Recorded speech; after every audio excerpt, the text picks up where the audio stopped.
ಒಂದು ಸಿನಿಮಾದಲ್ಲಿ ಒಬ್ಳು ನಾಯಕಿ ಇರುವುದು ನಾವು ಸಾಮಾನ್ಯವಾಗಿ ನೋಡಿರ್ತೀವಿ. ಆದರೆ ದೊಡ್ಡ ಮನ್ಸ ಸಿನಿಮಾದಲ್ಲಿ ಡಬಲ್ ಧಮಾಕ ಅನ್ಬೋದು. ಇಬ್ಬಿಬ್ರು ನಾಯಕಿಯರಿದ್ದಾರೆ. ಸೊ ಸದ್ಯಕ್ಕೆ ಮತ್ತೊಬ್ಬರು ನಾಯಕಿ ರೇಷ್ಮಾ ಅವ್ರು ನಮ್ಮ ಜೊತೆಗಿದ್ದಾರೆ. ಅವರ ಪಾತ್ರ ಏನು, ಅವ್ರು ದೊಡ್ಡ ಮನ್ಸದಲ್ಲಿ ಯಾವ ರೀತಿ ತಮ್ಮ ಕ್ಯಾರೆಕ್ಟ್ರನ್ನ ನಿಭಾಯಿಸಿದ್ರು ಅನ್ನೋದನ್ನು ಕೇಳೋಣ. ಮೊದಲಿಗೆ ಹೆಂಗಿತ್ತು ದೊಡ್ಡ ಮನ್ಸ ಸಿನಿಮಾದ ಜರ್ನಿ? ತುಂಬ ಚೆನ್ನಾಗಿತ್ತು. ಅಂದರೆ ನಾನು ಆ್ಯಕ್ಟ್ ಮಾಡಿರೋ ಮೊದಲನೇ ಸಿನಿಮಾ ಇದು. ಸೊ ರಿಲೀಸ್ ಆಗಿದ್ದು ಬೇರೆ ಸಿನಿಮಾ ಆದ್ರೂ ಸೊ ಆ್ಯಕ್ಟ್ ಮಾಡಿದಂಥ ಮೊದಲನೇ ಸಿನಿಮಾ. ಫಸ್ಟ್ ಟೈಮ್ ಅವ್ರು ನನಗೆ ಕತೆ ಹೇಳೋಕ್ಕೆ ಕರೆದಾಗ್ಲೇ ಯೂಶ್ವಲಿ ಹೇಗಾಗುತ್ತೆ ಅಂದರೆ ಮೋಸ್ಟ್ ಆಫ್ ದ ಟೈಮ್ ಸುಮ್ಮನೆ ಬಂದು ಹೋಗೋದು ಆ ಥರ ಇರುತ್ತೆ.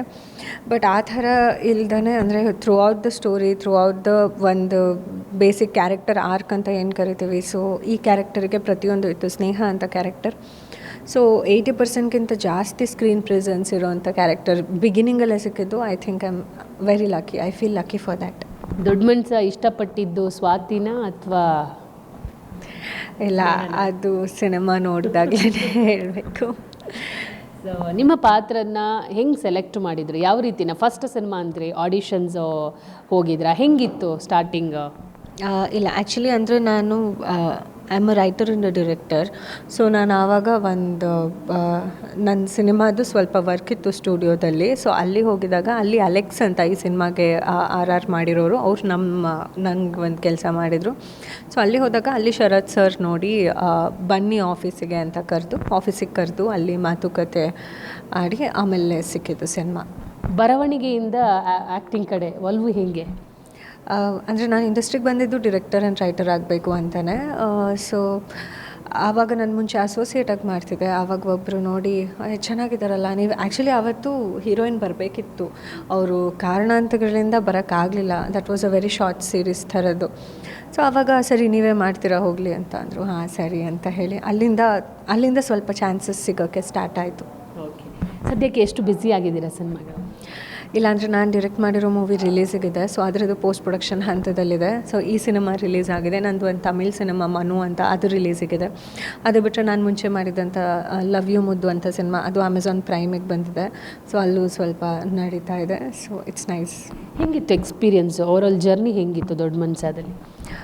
ನಾನು ಹೇಳ್ದಂಗೆ ತುಂಬ ಚೆನ್ನಾಗಿತ್ತು. ಬಿಕಾಸ್ ಎಲ್ಲೂ ನಮಗೆ ಅಂದರೆ ನನಗೆ ಫಸ್ಟ್ ಟೈಮ್ ಸಿನಿಮಾ, ಬಟ್ ನಂಗೆ ಎಲ್ಲೂ ನನಗೆ ನ್ಯೂ ಕಮರ್ ಥರ ಟ್ರೀಟ್ ಮಾಡೋದಾಗಲಿ ಆ ಥರದ್ದಾಗಲಿ ಯಾವತ್ತೂ ಆಗಲಿಲ್ಲ ಸೆಟ್ಟಲ್ಲಿ. ಬಿಕಾಸ್ ಅಷ್ಟೇ ಈಕ್ವಲ್ ಇಂಪಾರ್ಟೆನ್ಸ್ ಕೊಡ್ತಿದ್ರು, ಅಷ್ಟೇ ಈಕ್ವಲ್ ಪ್ರತಿಯೊಂದೂ. ಇವಾಗ ನಿಂತಿದ್ರು ಅವ್ರಿಗೆ ಪಾಪ ಚೇರ್ ಕೊಡಿ. Because most of the times ಯಾರೂ ಕೇರ್ ಮಾಡಲ್ಲ, ಅಂದರೆ ಬೇಕು ಅಂತ ಅಲ್ಲ, ಬಟ್ ಅವ್ರದ್ದೇ ಬ್ಯುಸಿಯಲ್ಲಿದ್ರು. ಶರತ್ ಸರು ಅಷ್ಟೇ, he was acting, directing, but still ಎಲ್ಲದ್ರ ಮಧ್ಯದಲ್ಲೂ ಅಷ್ಟೇ ಇಲ್ಲ ಕೂತ್ಕೊಳ್ಳಿ ಆಮೇಲೆ ಬನ್ನಿ ಶಾರ್ಟಿಗೆ ಅಂತ ಹೇಳಿ. It was very nice. ಇನ್ನೊಂದು ವಿಚಾರ, ಈಗ ಡಿರೆಕ್ಟರ್ ಡಿಪಾರ್ಟ್ಮೆಂಟಿಂದ ಆ್ಯಕ್ಟಿಂಗಿಗೆ ಬಂದಿರೋದು. ಸೊ ಫುಲ್ ದೊಡ್ಡ ಮನ್ಸ ಕಂಪ್ಲೀಟ್ ಮಾಡಿದ್ದೀರಾ, ರಿಲೀಸಿಗೂ ರೆಡಿ ಇದೆ. ಸೊ ಸಿನಿಮಾಗಳ ಅಂದಾಗ ನಿಮಗೆ ಒಬ್ಬ ನಿರ್ದೇಶಕಿಯಾಗಿ ಅಥವಾ ಒಬ್ಬ ನಾಯಕಿಯಾಗಿ ಹೇಗೆ ಡಿಫ್ರೆನ್ಸ್ ಇರುತ್ತೆ ಅಂತ? ಅಂದರೆ ಆ್ಯಸ್ ಅನ್ ಆರ್ಟಿಸ್ಟ್ ನಾನು ಹೋದಾಗ I just do my work ಅಷ್ಟೇ. ಸರ್ ಏನು ಹೇಳ್ತಾರೆ ನಾನು ಎಕ್ಸ್ಟ್ರಾ ಏನೂ ಕೇಳೋದಿಲ್ಲ. ಬಿಕಾಸ್ ಯಾಕಂದರೆ ಅವರು ನನಗನ್ಸೋದು ಆ್ಯಸ್ ಅ ಡಿರೆಕ್ಟರ್ ಅವರ ರೈಟರ್, ಅವರು ಕತೆ ಬರಿಬೇಕಾದ್ರೆ ಅವ್ರಿಗೆ ತುಂಬ ಕ್ಲಾರಿಟಿ ಇರುತ್ತೆ. ನಮಗೆ ಆ ಪರ್ಟಿಕ್ಯುಲರ್ ಸೀನ್ ಅಷ್ಟೇ ಗೊತ್ತಿರುತ್ತೆ, ಆದರೆ ಹಿಂದೆ ನಮಗೆ ಗೊತ್ತಿರಲ್ಲ. ಅವತ್ತು ಬರ್ತೀವಿ, ಆ ಸೀನ್ ಮಾಡ್ತೀವಿ. ಬಟ್ ಡಿರೆಕ್ಟರ್ ಆಗಿದ್ದಾಗ ಅವ್ರಿಗೆ ಕಂಪ್ಲೀಟ್ ಕ್ಲಾರಿಟಿ ಇರುತ್ತೆ. ಈ ಕ್ಯಾರೆಕ್ಟರ್ ಎಲ್ಲಿ ಹೇಗೆ ಬಿಹೇವ್ ಮಾಡಬೇಕು, ಎಷ್ಟು ಮಟ್ಟಿಗೆ ಅಳಬೇಕು ಅಂದ್ರೂ ಯಾವ ಥರ ಅಳಬೇಕು ಅನ್ನೋದು ಅವ್ರಿಗೆ ಗೊತ್ತಿರುತ್ತೆ, ಯಾವ ಥರ ಖುಷಿ ಪಡಬೇಕು ಅನ್ನೋದು ಗೊತ್ತಿರುತ್ತೆ. So maybe as an artist ನಾನು ಹೋದಾಗ I am just into like ಅವ್ರೇನು ಹೇಳ್ತಾರೆ ಅದನ್ನು ಮಾಡೋದು ಅಷ್ಟೇ ನನ್ನ ಜವಾಬ್ದಾರಿ ಅಂತ ನಾನು ಟ್ರೀಟ್ ಮಾಡ್ತೀನಿ. ಒಳ್ಳೆ ಲೊಕೇಶನ್ಗಳಲ್ಲಿ ಒಳ್ಳೊಳ್ಳೆ ಸಾಂಗ್ಸ್ ಮಾಡಿದ್ದಾರೆ. ಸೊ ಹೆಂಗಿತ್ತು ಗುಜರಾತ್ ಎಕ್ಸ್ಪೀರಿಯನ್ಸ್? ಆ್ಯಕ್ಚುಲಿ ಲೊಕೇಶನ್ ತುಂಬ ಚೆನ್ನಾಗಿತ್ತು, ಬಟ್ ಅಲ್ಲಿ ಎಕ್ಸ್ಪೀರಿಯೆನ್ಸು ಇನ್ನೂ ಚೆನ್ನಾಗಿತ್ತು. ಸರ್ ಉಗ್ರು ಮುರ್ಕೊಂಡ್ರು ನಮಗೆ ಅಲ್ಲಿ. ಅಂದರೆ ತುಂಬ ಬಿಸಿಲಿರುತ್ತೆ ಅಲ್ಲಿ. ಇಟ್ ಇಸ್ ಲೈಕ್ ಸಿಕ್ಕಾಪಟ್ಟೆ ಬಿಸಿಲಿರುತ್ತೆ. ನಾವು ಶಾರ್ಟ್ ಓಕೆ ಆ್ಯಕ್ಷನ್ ಹೇಳಿದಾಗ ಅಷ್ಟು ಆ್ಯಕ್ಟಿವ್ ಆಗಿರ್ತೀವಿ, ಮುಗಿದ್ಬಿಟ್ರೆ ಅಯ್ಯೋ ಅನ್ನೋ ಥರ. ಬಟ್ ನೋಡೋದಕ್ಕಂತೂ ತುಂಬ ಚೆನ್ನಾಗಿತ್ತು locations. It was very nice experience they. June 19 ಬರ್ತಾ ಇದೆ ಸಿನಿಮಾ, ಏನು ಹೇಳೋಕ್ಕೆ ಇಷ್ಟ? ಎಲ್ಲರೂ ದಯವಿಟ್ಟು ಥಿಯೇಟರ್ಗೆ ಬಂದು ಸಿನಿಮಾನ ನೋಡಿ ಅಂತ ಕೇಳೋಕ್ಕೆ ಇಷ್ಟಪಡ್ತೀನಿ.